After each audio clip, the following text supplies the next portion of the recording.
soy Carolina Casagni, vengo del Instituto Patria de Argentina, es un instituto de formación política, de cuadros políticos, y también soy parte de Indisciplinados, que es un proyecto de comunicación política para jóvenes, un proyecto de comunicación digital, donde intentamos acercar ciertos temas que son de política, que quizás son un poco complejos para ciudadanos comunes y corrientes, ¿no? Tratamos de sacarle la abstracción y llevar el tema a la vida cotidiana, cómo ese tema atañe a la vida cotidiana de la gente. Javier Milei, el electo presidente de Argentina, construyó un relato a través de las redes sociales, tanto TikTok como Twitch, como diferentes redes sociales, e incluso los medios masivos de comunicación, de los cuales participó en diferentes programas numerosas veces, porque también los medios masivos de comunicación le daban mucho aire, ¿no? Lo invitaban reiteradamente, y él construyó un relato tratando de explicar por qué la gente la estaba pasando mal, ¿no? Por qué el pueblo la pasaba mal.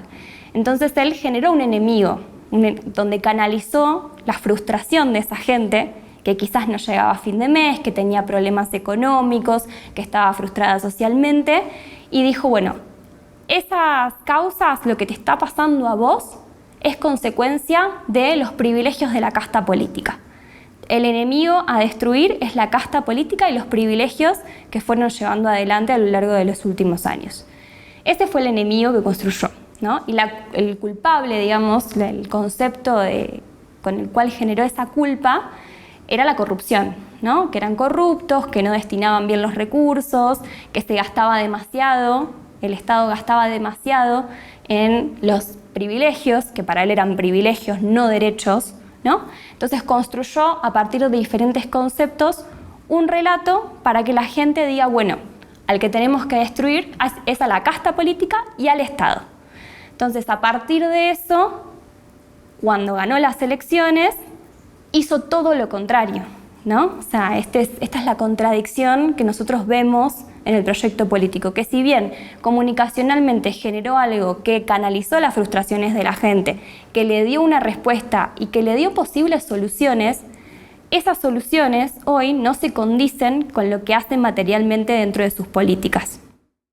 Milei, dentro de lo que fue su relato en campaña, habló sobre todo de que el pueblo argentino iba a tener que hacer un sacrificio para poder mejorar. Primero íbamos a tener que pasar por una etapa de sacrificio para luego encontrar la solución a la inflación, a los problemas económicos, a los problemas sociales. Entonces, ahora estamos dentro de ese periodo. Recién pasaron 6 meses de gobierno. Hay mucha gente que sigue apoyando el proyecto político de Milei, por más que en su vida cotidiana vean rebajados sus salarios, aumentan los precios de las prepagas, aumentan los precios de la energía, aumentan los precios de todo lo que son los productos alimenticios, ¿no? Que es lo básico que necesita la gente para vivir. Sin embargo, la gente está esperando a que, si bien hacemos este sacrificio, vamos a obtener una recompensa en el mediano plazo. Igualmente también salió una encuesta hace muy poquito en Argentina donde se le preguntaba a la gente, bueno, ¿cuánto tiempo apoyarían a Milei? Entonces tenías de 2 a 6 meses, de 6 meses a 8, a 1 año o todo lo que fuera necesario. Bueno, la mayor cantidad de los argentinos eligió de 2 a 6 meses, es decir que el tiempo se empieza a acabar.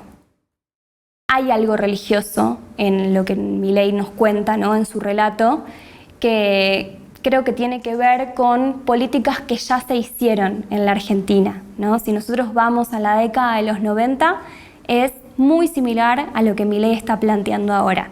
El gobierno de Carlos Menem en los 90 nos planteó a los argentinos también hacer un sacrificio para que luego mejorara nuestra vida, lo cual terminó en la crisis del 2001, una crisis política, social, de dimensiones exorbitantes dentro de todo nuestro país, con focos de movilización del pueblo en las diferentes provincias y de una represión brutal que nos dejó miles de muertos en todo el país y sobre todo en la Plaza de Mayo el 19 y 20 de diciembre del 2001, que es por eso que el gobierno se va, ¿no? Que viene toda una semana donde tuvimos 5 presidentes en la Argentina en una semana, terminó en una crisis social muy importante.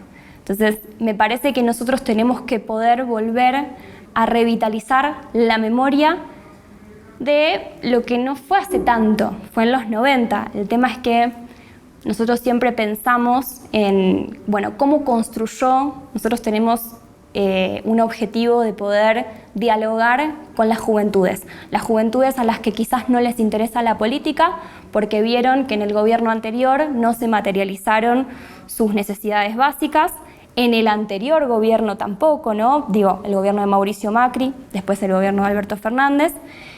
Fue un periodo de 8 años. Entonces, si vos conformaste tu conciencia política dentro de esa última década, vas a ver que ninguno de los dos proyectos motivó, digamos, o garantizó esas necesidades básicas como poder proyectar tu futuro, tener una vivienda, poder tener un trabajo estable, ¿no?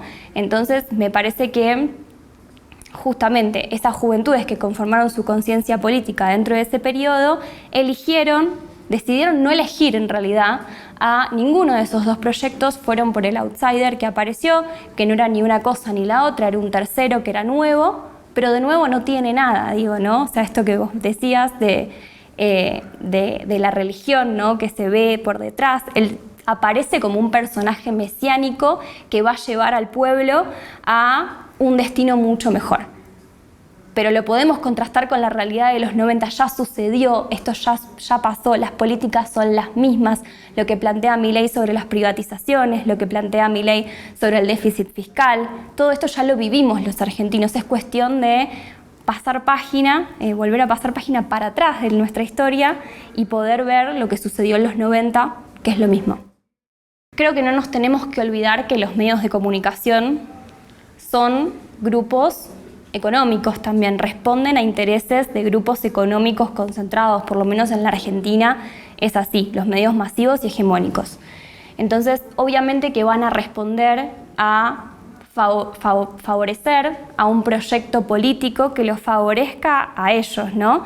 Entonces, van a poder hablar mejor de un proyecto político si encuentran redituable lo que se va desarrollando con las políticas públicas de ese gobierno, ¿no? Si son a favor justamente de los grupos económicos concentrados.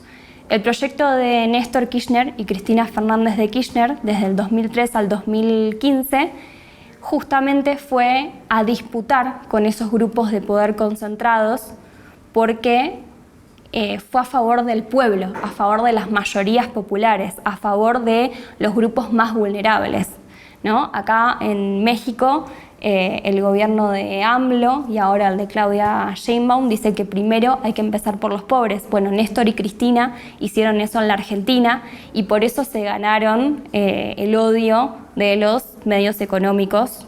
Perdón, sí, un furcio, pero que en realidad es así. Los medios masivos hegemónicos de comunicación que... Me parece muy importante esto, son grupos de poder, grupos económicos concentrados. La comunicación y la formación de un relato es un poder, no nos tenemos que olvidar de eso. Entonces, me parece que trabajar desde los movimientos populares en llevar adelante una comunicación distinta, en donde el mensaje sea efectivo, ¿no? Porque a nosotros en nuestro proyecto quizás nos pasó que se subestimó mucho a la comunicación digital, sobre todo, ¿no? Que ahora tiene tanto auge con respecto a las juventudes, que era lo que hablábamos antes.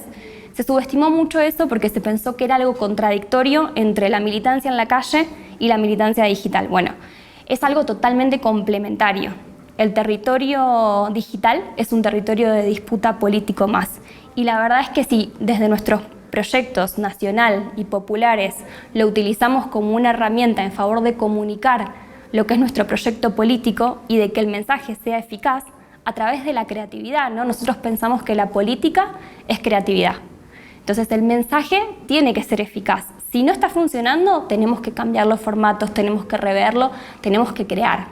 Entonces me parece que fue algo que intentamos llevar adelante en la última campaña electoral. Creo que fue muy buena, se obtuvo en la primera vuelta el candidato opositor a Milei, que era el candidato Massa, Sergio Massa, obtuvo un 37%. Nosotros si ganamos con un 40%, bueno, podemos ganar la elección, ¿no? Con una diferencia de 10 puntos. Estuvimos muy cerca, 37 puntos. Entonces me parece que, y además visualizando que en ese momento Sergio Massa era el ministro de Economía, con una inflación bastante alta, ¿no? Digo, como el principal problema de la sociedad era la economía. Y nuestro candidato era el ministro de Economía, digo, teníamos un desafío muy grande. Y sin embargo se llegaron a los 37 puntos. Porque lo que se intentó fue, y me parece que tiene un trasfondo muy importante, la crisis de representatividad, ¿no? En la sociedad había una crisis de representatividad muy grande. Nosotros lo que notábamos en la comunicación, en la política, en la sociedad, era que había una contradicción entre lo que la sociedad quería como políticas públicas, pero quién decía representar esas políticas públicas.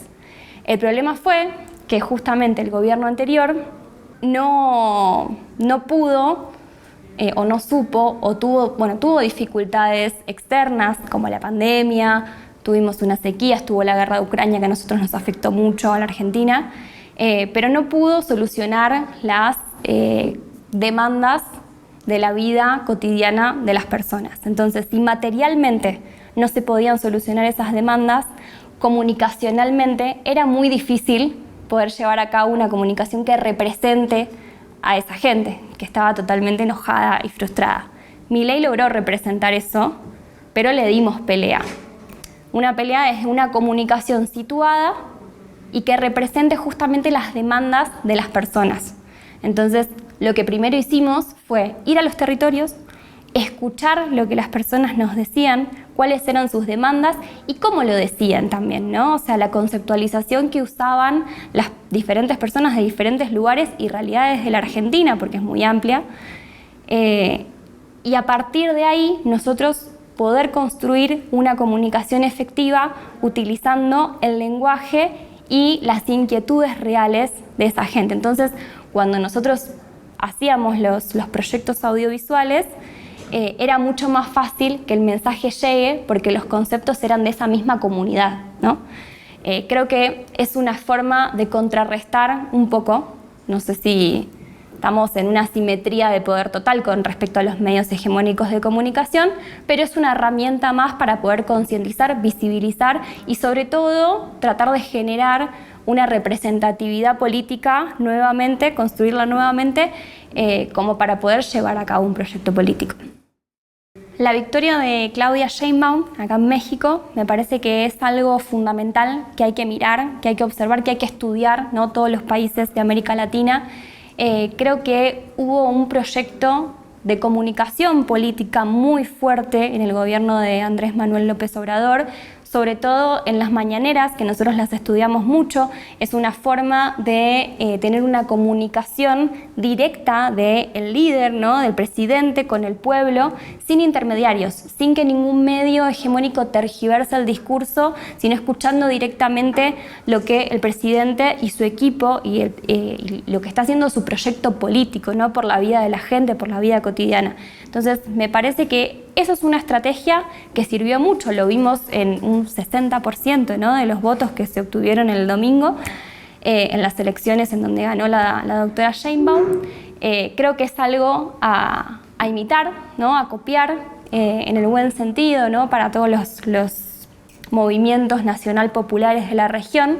Y creo también que no debe dejar de ser acompañado por la comunicación digital, porque es ahí donde están muchos de los jóvenes, ¿no? Tenemos que prestarle mucha atención a las redes sociales que, como les decía anteriormente, no son contradictorias a la militancia territorial, son totalmente complementarias.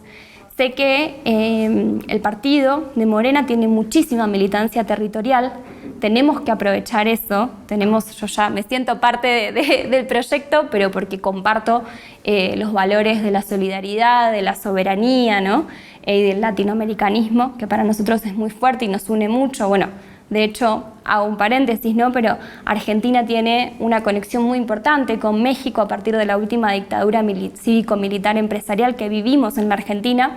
En la época del 76, muchos de nuestros compañeros vinieron exiliados a México y México los recibió con los brazos abiertos.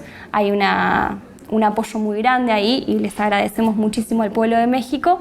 Pero creo que tenemos que aprovechar esa militancia territorial para conectarla con la militancia digital. Nosotros tenemos que poder llevar el territorio a lo que son las redes sociales, que nos sirva de puente, que no sea contradictorio, que mostremos lo que está pasando en los diferentes territorios, en las diferentes realidades de México y cómo el proyecto de Andrés Manuel López Obrador, que se continúa ahora con Claudia Sheinbaum, le cambió, le transformó la vida a miles de personas en México. Hola, ¿qué tal? Soy Carolina Casagni, soy de Argentina, del Instituto Patria y del proyecto de comunicación Indisciplinados.